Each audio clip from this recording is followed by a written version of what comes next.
Hello all, నమస్తే, welcome to our channel. ఈ రోజు నేను ఒక సరికొత్త రెసిపీని మీకు పరిచయం చేయబోతున్నాను. అది వచ్చేసి తెల్ల గల్జేరు కర్రీ అండి. ముందుగా నేను ఆకుల్ని ఉప్పు వేసి శుభ్రంగా కడుక్కుంటున్నానండి. ఉప్పు వాటర్లో కడగడం వల్ల ఈ ఆకుకూరలు ఏవైనా కూడా ఫ్రెష్గా ఉంటాయి. అలాగే చెడు బ్యాక్టీరియా ఏదైనా ఉంటే కూడా పోతుందనమాట. ఇలా ఆకులను మొత్తాన్ని మనం వాటర్ పోయేలాగా ఒక జల్లు బుట్టలోకి వేసి పెట్టుకుందామండి. ఈ ఆకుని పునర్నవ ఆకు అని కూడా పిలుస్తారండి. కొన్ని ప్లేసెస్లో పునర్నవ ఆకు అని కూడా అంటారు. ఈ వర్షాకాలంలో చాలా బాగా దొరుకుతుంది. ఇది సిటీలో కూడా బాగానే ఇప్పుడు రైతు బజారుల్లో అవైలబుల్గా ఉంటుందండి. నేను అలా ఆకుల్ని వాటర్ పోవడం కోసం పక్కకు పెట్టేసి ఈ లోపల ఒక మీడియం సైజు ఉల్లిగడ్డని అలాగే ఒక టమాటోని కట్ చేసుకున్నాను. ఇలా పెసరపప్పుని ముందుగానే నానబెట్టుకున్నానండి. ఈ లోపల బాండీ పెట్టేసుకొని నేను ఆయిల్ హీట్ అయిన తర్వాత కొద్దిగా ఆవాలు ఇంకా జీలకర్ర యాడ్ చేశాను. నేనైతే శనగపప్పు మినపప్పు లాంటివి ఏవి కూడా యాడ్ చేయట్లేదండి. ఎందుకంటే నేను ఆల్రెడీ పెసరపప్పును పెట్టుకున్నాను కాబట్టి నాకు పప్పులు అవి సరిపోతాయి అన్నమాట. ఇలా ఒక మీడియం సైజు ఉల్లిగడ్డను కట్ చేసుకున్నాం కదా, ఇది ఇందులో వేసుకుందాము. ఆయిల్లో ఆనియన్స్ గోల్డెన్ బ్రౌన్ కలర్ వచ్చే వరకు ఫ్రై చేసుకుందాము. ఫ్రై చేసుకున్న తర్వాత కొద్దిగా పసుపును యాడ్ చేసుకుంటున్నాను. ఈ తెల్లగలిజేరు ఆకు ఇంతకుముందు ఓన్లీ ఊర్లలో మాత్రమే దొరికేదండి. ఇప్పుడు ఏంటంటే మనకు సిటీస్లో కూడా ఈజీగా అవైలబుల్గా ఉంటుంది. రైతు మార్కెట్లో అయితే బాగా దొరుకుతుంది.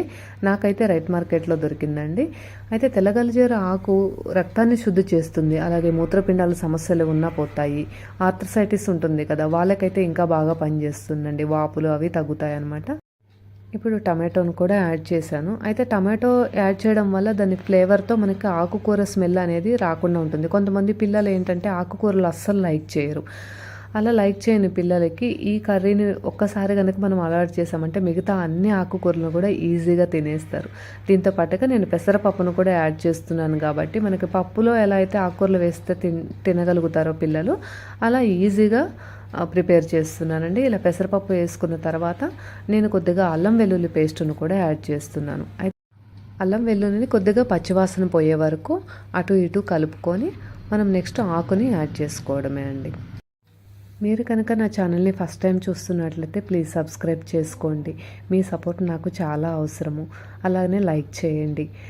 అయితే ఆకుకూరల్ని చాలామంది వండేటప్పుడు మూత పెట్టారండి. మూత పెట్టడం వల్ల ఆకు కలరు నల్లగా అవుతుంది, కలరు డార్క్ అయిపోతుంది అంటుంటారు.